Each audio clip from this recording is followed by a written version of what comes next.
How to find and copy your Bitget UID.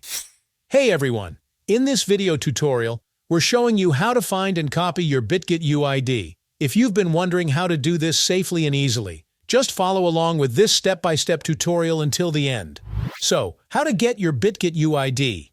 You'll need to launch your Bitget mobile application. Once it's open, log into your account using your credentials. After you've logged in successfully, you'll land on the home page as soon as the app opens.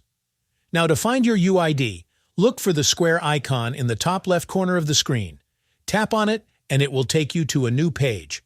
Here at the top of this page, you'll see your name, account status, whether it's verified or not, and a small section showing your UID.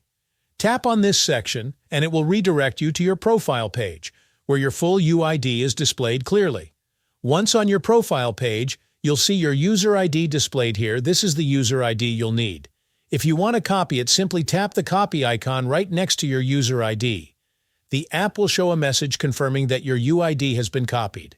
Now you can paste it anywhere you need. You can use this user ID to send or receive money on Bitget between different accounts. And that's it. That's how you can easily find and copy your Bitget UID. If you found this helpful, don't forget to like the video and subscribe to the channel. Thanks so much for watching, and I'll see you in the next one.